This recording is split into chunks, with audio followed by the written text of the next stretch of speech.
Out of Darkness is a recent horror film following a group of early humans in the Stone Age who, after traveling to a new land away from their tribe, are confronted with a new danger in the form of a creature hiding and stalking them in the wilderness. But maybe the real danger is inside their group. Out of Darkness is a very typical horror film. It does very little new outside of its basic Stone Age setting. That doesn't necessarily make it a bad movie. The tropes of the horror genre exist for a reason. They're very effective, and this movie uses them well for the most part. One of the pieces that it doesn't use very well is the idea of maybe we were the monsters the whole time. I felt that was a little bit tacked on. But director Andrew Cumming uses his production design and some truly beautiful cinematography to plant you into this Neolithic world in truly incredible fashion. It reminded me a lot of Robert Eggers' The Northman in its level of accuracy and the cold and unfeeling environment that its characters are placed in. The production design is the best part of this movie. All of the characters are clothed in furs and have rudimentary spears and other weapons. The landscape around them is barren and feels frigidly apocalyptic, is the best words I can use to describe it. The production designers, especially Jamie Lapsey, do an incredible job. The cast is interesting. Most of them are hit or miss, and I think a part of that is just that their characters don't really exist. The characters of Out of Darkness aren't really characters. They're not allowed to be complex enough to really be interesting, which is not really a fault of the movie. We only get a certain amount of time to stay with them, and the details that we're able to glean from that time are pretty stereotypical and mundane. One of the biggest problems of Out of Darkness is the fact that it has so many great ideas, but it pretty much never picks one to run with. Each fourth of the movie has its own feel and its own idea of where it's going, but rather than fulfill that idea to a satisfying conclusion, it instead changes its idea. And while the individual pieces of the movie work well, the most jarring parts are the transition moments where your mind kind of steps back and you have to ask yourself, okay, what are we doing now? The horror elements of Out of Darkness aren't really scary. Nothing really about the movie is scary, but it's not really trying to be an overtly terrifying movie, which I think saves a lot of its face.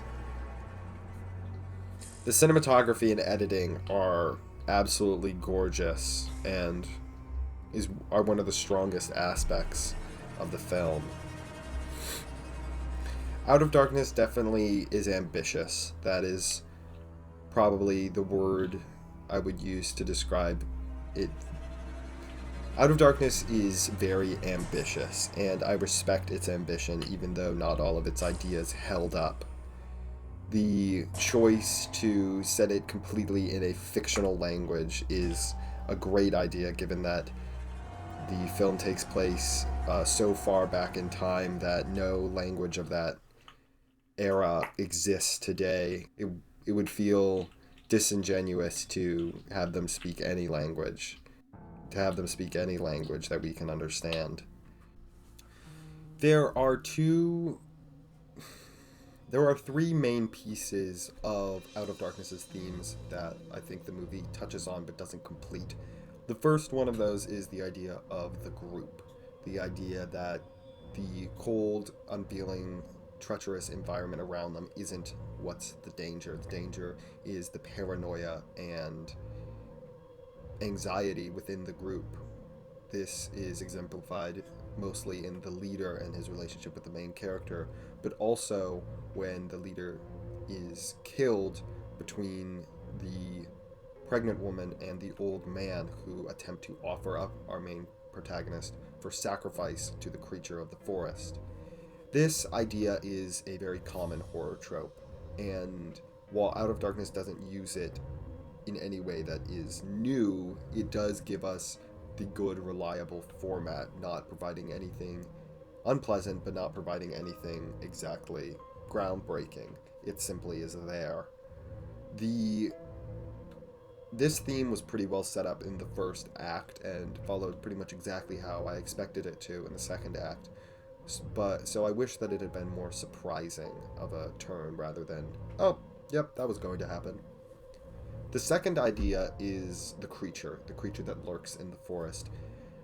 From what small little pieces you're able to see of it, it reminds me a lot of how the xenomorph was used in the first Alien movie, not showing it at all and simply snatching its victims out from the darkness. Alien and the xenomorph in Alien is one of my favorite horror monsters, so you would think this would be right up my alley, but unfortunately it doesn't quite live up, because the creature doesn't do anything special. It stabs the leader, cuts up his face a bunch, but the same effect could be had if it was just a big wolf. There's nothing particularly horrifying about the creature. It just seems like another dangerous wild animal, which means that restricting its face and turning it into this prehistoric monster doesn't actually change anything, because there's nothing particularly monstrous about it. The creature does, however, represent what I think is one of the core themes of this film, which is humanity's vulnerability to the wilds. That if you go out into the wilds, you are not safe. That we can bluster all we want about civilization, but when it comes down to it, we're just prey. But this is a horror movie, counting its core premise off of a single dangerous monster.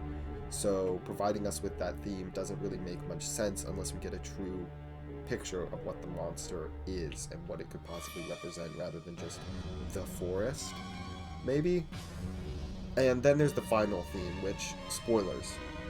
It is revealed that the monster is actually a group of Neanderthal-esque humans who actually never took the first victim, who it is revealed never actually killed the first victim, and instead rescued him from his brutish father. This doesn't really make much sense. You would think that they would be able to at least attempt to communicate to the group, snatching one of their children away in the night, and it also completely deflates the primary idea in the film that the monster is somehow representative of the wilds, and instead just makes it we misunderstood each other, which but at the end of the day, they attacked without really any warning, justified in their actions to attack them.